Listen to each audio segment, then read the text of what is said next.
Narito na naman ang mainit na balita mula sa mundo ng politika. Naku po, usap-usapan ngayon sa social media ang umano'y kumakalat na medical records na sinasabing may kaugnayan kay Ferdinand Bongbong Marcos Jr. o mas kilala bilang PBBM.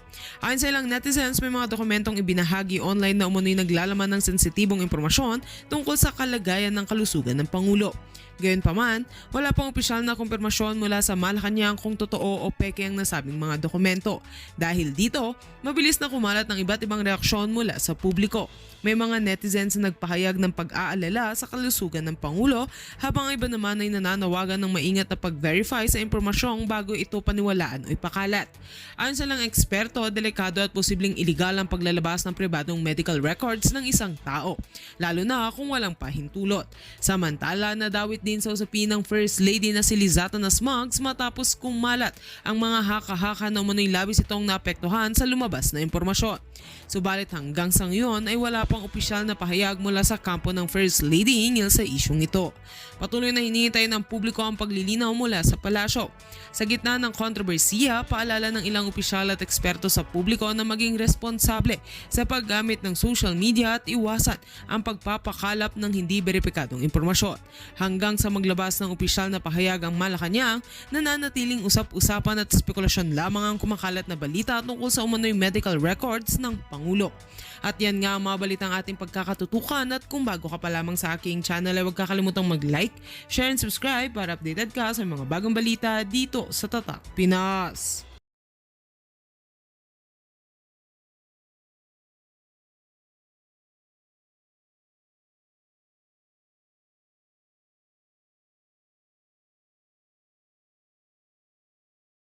Alat mo kung ganyan ang ginagawa sa'yo ng mga world leaders. Ginagawa ka nilang katawa-tawa.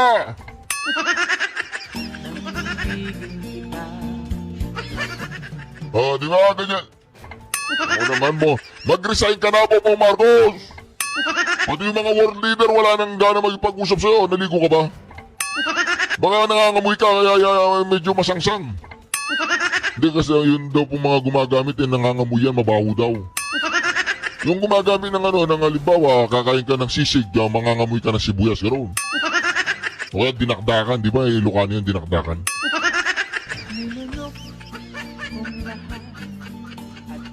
O di ba? Nakadikit pa naman sa'yo si Bongbong Marcos, baka nga naman nangangamoy. Walang niya kausap mo, si Xi Jinping ganyan ang itsura niya. Talagang gusto na lang niya mag-disappear ka na sa harapan niya eh.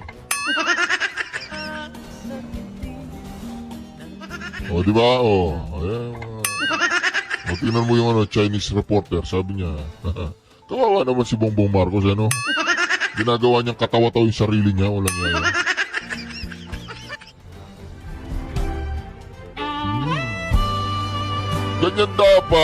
Ganyan dapat ang magipag-usap. Hindi yung parang hinila ka lang niya sa tabi, sa isang sopa, tapos kinausap ka niya, walang walang ka-formal-formal. O, tingnan niyo. Uupo sila sa isang sopa. O. Yan o. Walang ka-formal po. Tingnan niyo yung Pangulo Duterte. Tingnan po niyo. Pangulo Duterte. Yan o. Yung tawa niya talagang hanggang tenga o. Si Xi Jinping o. Mamamarol. O, panoorin mo to. Tatanga-tanga. Panoorin mo to. Ginagawa na ng Xi Jinping. Di mo alam. Yan, tingnan mo, ganyan. Ganyan ang nirespetong leader. Diba, ganyan. Hindi yung nakaburangot eh. Yan, ganyan ang nirespetong leader. Yan ang idol ko. Diba, ganyan. Maganda yung talagang pinagandahan ang pag-uusap nila. Diba, ganyan dapat. Ito pa. Nilunok. Tingnan mo yung itsura ni Xi Jinping dito ha. Yan ang na-play lang po natin. Diba, nakita nyo? Diba, walang yan. Parang natatay si Xi Jinping eh. O nakakamoy siya ng tae. O baka akala niya tayo yung kaharap niya.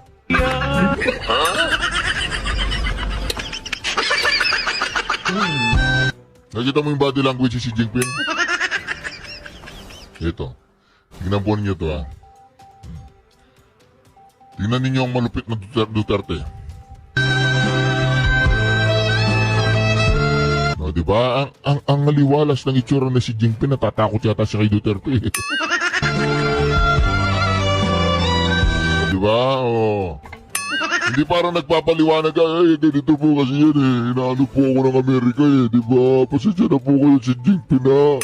Huwag niyo na pong bombayin yung mga tao ko dyan. Kasi po yung Amerika, tinutulak niya ako Ginagawa po niya akong uto. Si Donald Trump po kasi pinagalitan niya ako. Namatay kasi si Tantong ko dun sa gano'n, hawak ako sa leeg ni Donald Trump kasi marami akong katarantaduhan ginawa Hindi ako makapagpalag sa kanya, wala akong kapalag-palag kay Donald Trump Tsaka yung mga trolls ninyo mga loyalista tsaka dilawang umaling-asaw. Sabihin nyo sa mga trolls nyo, galingan nila. Galingan nila yung mga trolls nyo, galingan nyo yung mga mga bayarang ninyo. Di ba ako subukan yung bayaran, tingnan natin ano mangyayari. Subukan nyo, opera nyo ako.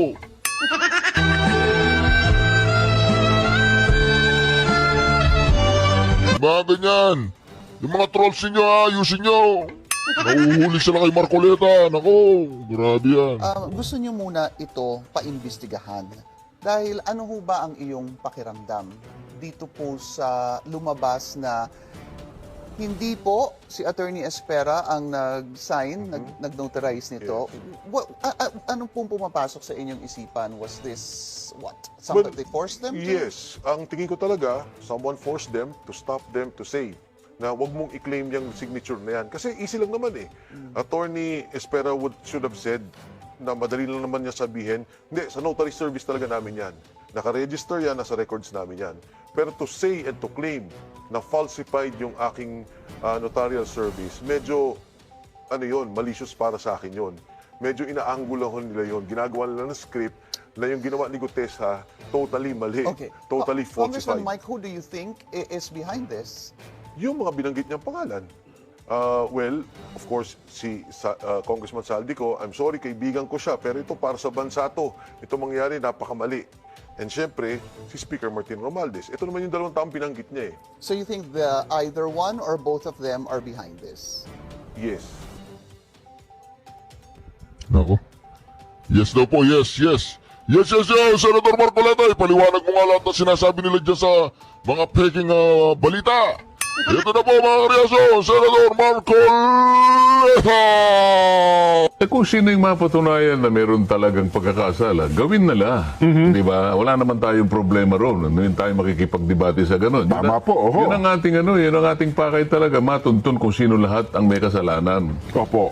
Siyempre, dadaan naman sa korte yan dyan di ba? Totoo po, totoo. Yan naman ginawa ng ICI na yan at sa pagkikipag-ugnayan nila siguro sa Department of Justice. Alam mo naman yung patakaran dyan at saka yung quantum of evidence dyan. Yan. Babulkos or kaya maaaring gamitin nila yung prima facie, whatever. Opo. Dadaan naman sa korte yan Kaya lang, hindi ba tinutukoy natin, hindi ba natin pagsisikapan na i-identify kung sino yung ulo, halimbawa. Oho. Sino yung ugat niyan? Oho. Kasi isa sa mga na-target, si dating Congressman Saldico. Opo, oho. Ibig ko ba sabihin si Saldico gagawa ng ganon? Na silang mag-isa? Walang nasa taas niya? Parang yun po, gusto nilang palabasin. Yun ang sinasabi ko sa iyo kanina. Oho. Ito yung scapegoat strategy. Di ba? Opo. Para bang napakapangyarihan ni Saldico. Oho. Kasi ang sabi nga nung pinakaulo ng institusyon, ako kanya general supervision lang ako Opo. I have no control over the chairman of all committees. Nako. Lalong-lalo na yung... Si Tambaluslos. Sabi niya, hindi, wala akong pangalam dyan. Yung appropriation saldi kong bahala dyan, wala akong alam dyan. Head ako head ka, wala kang utak, ganun, wala kang alam. Appropriations Committee. Siguro ang tanong mo sa kanya, sa palagay mo may maniniwala sa... Na siya lang talaga nagmaniobra ng lahat. Kung halimbawa, natukoy si Saldico, Oho. di ba lang naisip ng ICI? Teka muna, chairman lang ng appropriations yan Ang pinag-uusapan natin dito, Oh. Pandarambong sa kaban ng bayan. Pati nga yung 2025, itong budget sa ngayon ay nilikot ninyo eh. O, yun na nga. Pagkatapos sasabihin mo, ito lang sa kanya lang idea lahat ito. At tawagin mo kasi yung isa para ngayon dito sa Blue Ribbon makita natin. Para sa ngayon, maisaayos natin, makumpleto natin yung tinatawag nating investigation in aid of legislation. Ayun, matukoy talaga. Hindi police investigation. Di ba? Matukoy at maitama yung sistema. Sen, no? Kung talagang ganun kasi nga. kung halimbawa, hanggang dito ka lang sa appropriations na para bang akala mo naman totoo.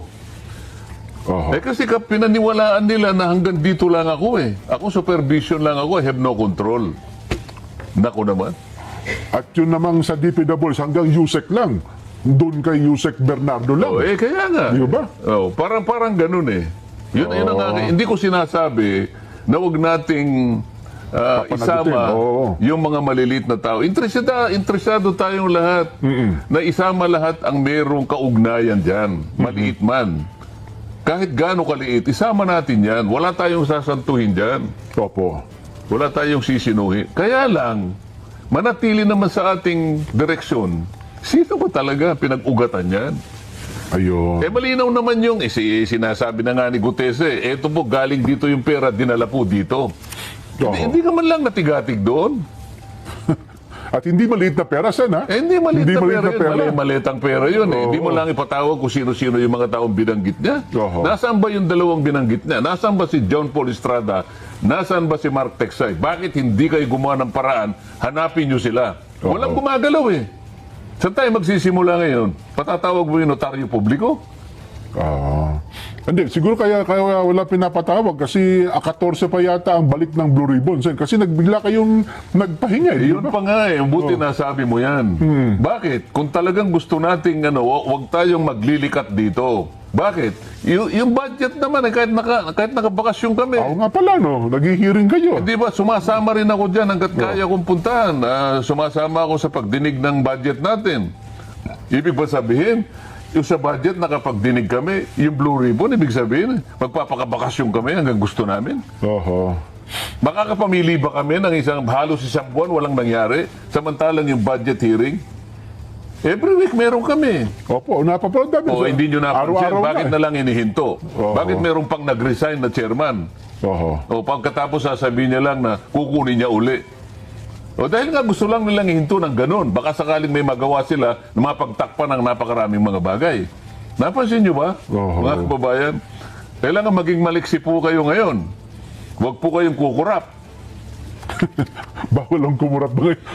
Kurap ang ibig ko sabihin sa mata. Kasi pag kurap po ninyo, baka iba po yung makita nyo. Blink pala yung tinutuyo. Kala ko yung kurap na. Huwag po kayong kukurap. Iba sa mata po. Ibig lang sabihin ay talagang maging mapagbantay kayo. Maging vigilant kayo. Ayun.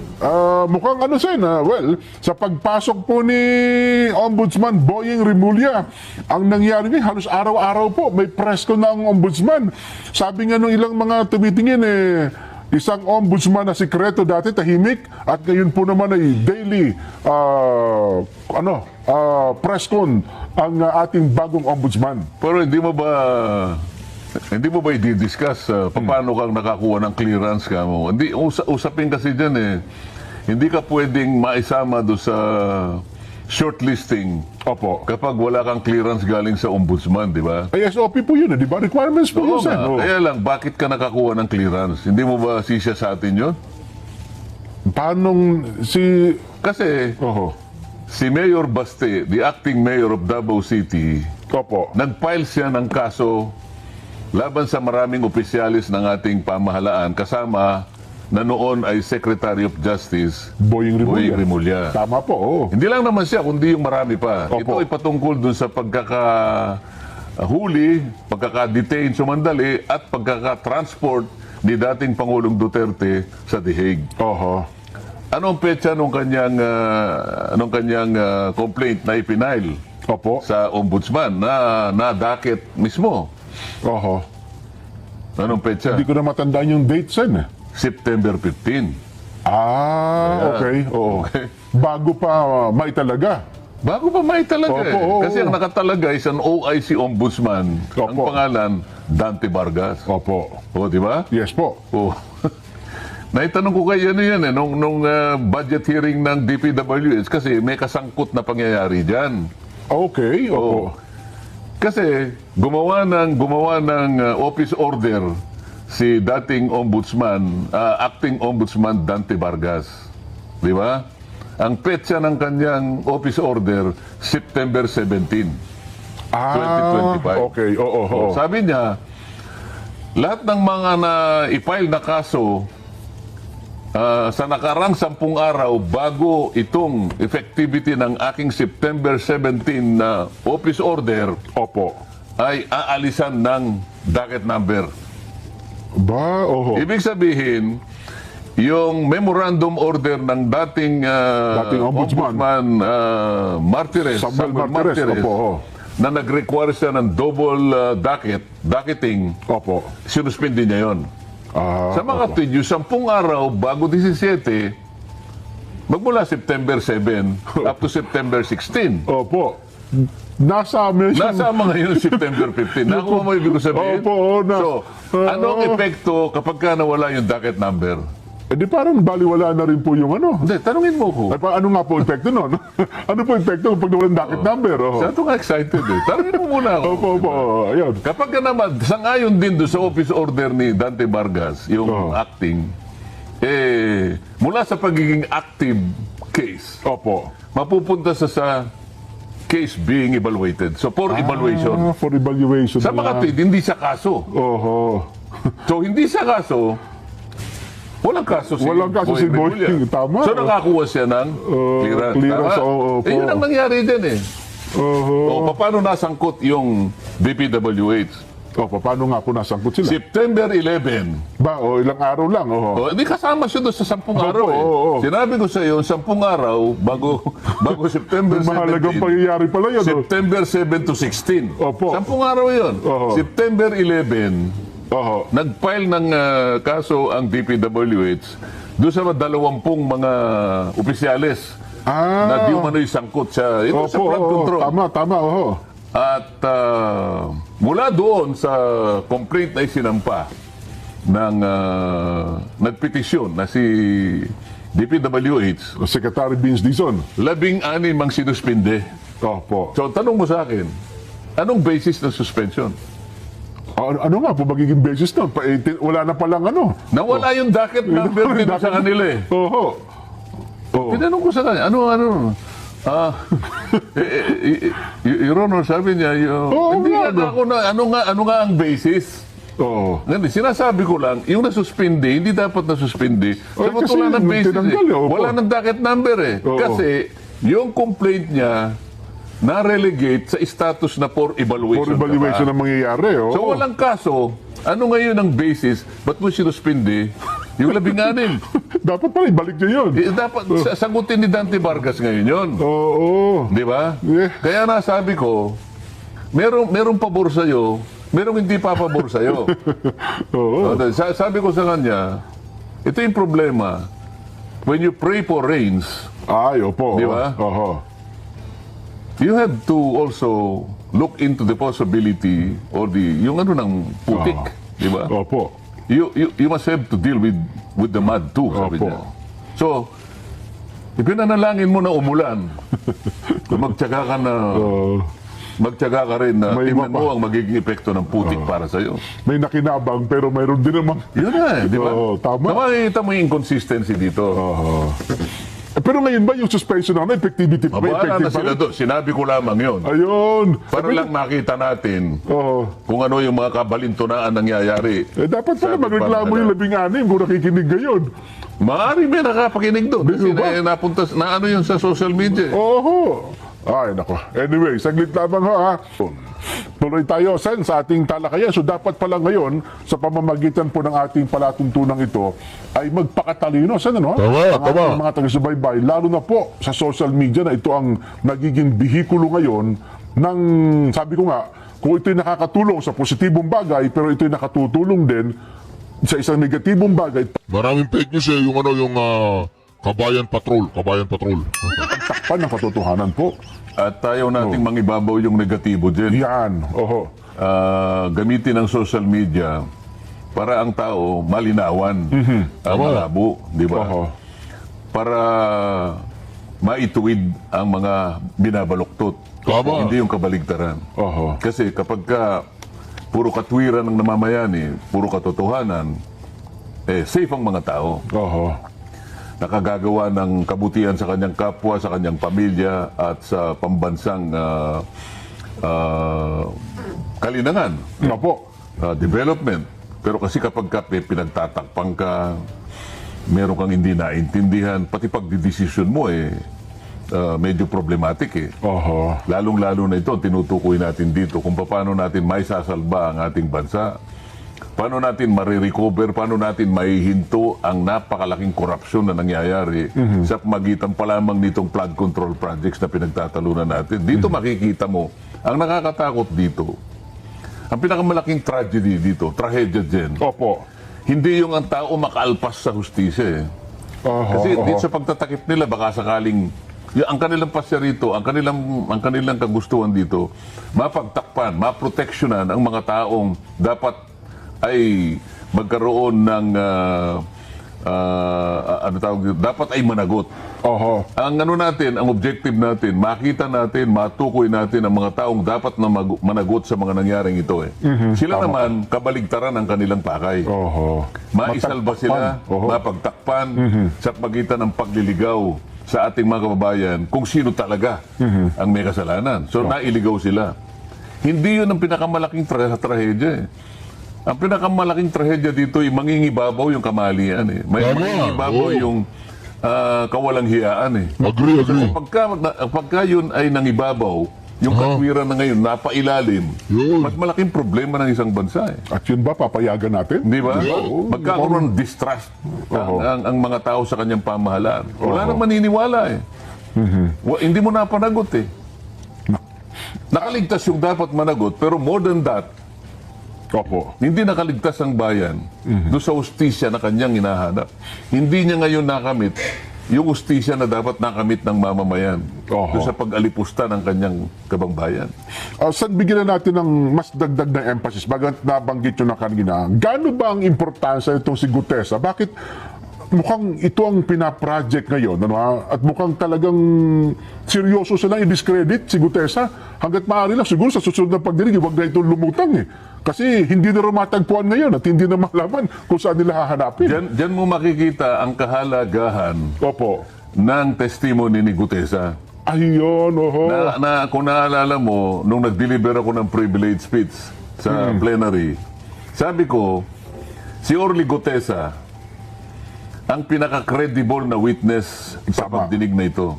Ang totoo niyan, sabi ko, sa aking palagay, si Gutesa mas credible kaysa sa marami dito sa ating Sa Senado. kapulungan. Opo. Sinabi ko yun. Opo, napanood ko po yun. At sa aking palagay, si Gutesa ay mas matapang kaysa sa karamihan natin dito sa kapulungan ito. Oho. Kaya ganun na lang ang ginagawa nila. Kung makikita mo, lahat ay nagsisikap. Itong Opo. mga taong ito, Oho, nagsama-sama sila para sa ganon, i-discredit nila. Oho. Dahil dito sila natakot Sabi ko nga sa'yo, napaka-credible ng kanyang Testimonya. testimony. Opo. Imbes na ipatawag yung mga taong binanggit niya, halimbawa, binanggit niya si Congressman Eric Yap. Opo. Nakita niya siya nagdala ng pera ron Opo, oho. Tinawag ba si Eric Yap? Hindi tinawag Oho. Hindi ba pinakamaganda ron tatawagin mo para kung gusto mong baliwalain, i-discredit si Gutesa, paharapin mo si Eric Yap, siya mismo magsasabing hindi po totoo yan. O iharap mo. Tinawag niya rin yung, sabi niya, yung nagbibilang at tumatanggap ng pera sa bahay ni Saldico, diyan sa Valle Verde, ay isang taong nangangalang John Paul Estrada. Opo, oho. Tama ba, Estrada? Tama po, opo, oho. At saka Mark Texay. Oho. Bakit hindi mo ipatawag yun? Hindi nila pinatawag kasi nga pinagtatakpan nga. Yung mga animal yan Hindi nila pinatawag yung mga binabanggit ni Gutesa at saka ni Alcantara. Ah. Isip-isipin mo, napunta tayo doon sa pirma ng abogadang nagnotaryo. Oho. Samantalang yung malalaking tao na mag-uugnay kung Oho. totoo o hindi, doon nga natin mababalasa kung totoo nga sinasabi ni Gutierrez, ipatawag mo. Oho. Ayaw nila ngayon. Takot na takot sila ngayon. Na ipatawag silang lahat. Bakit? Credible yung tao eh. Yun pala. Yun ang sagot mo sa tanong mo. Opo. Credible, kaya pinipilit nila. Ngayon. Pinipilit nilang gibain talagang si Gutierrez. Ito yung pinakahuli ngayon. Opo. Kahapon lang yata ito. Pinilit lang ako ni Defensor at ni Marcoleta. Isipin mo, para gibain. ang tindi, Kasi no? talagang matindi yung kanyang ano eh. Oho. Matindi ang kanyang pahayag at very credible. Oho. He has nothing to gain, he has everything to lose. Opo. Kaya pa lang sabi, hindi raw matagpuan. Kung ako naman si Gutierrez, matapos ang aking statement, Nagtsagaan siya eh. magtatago din talaga ako. May gusto siyang puntahan siguro, puntahan siya para siguro takutin, para Oo. sa ganun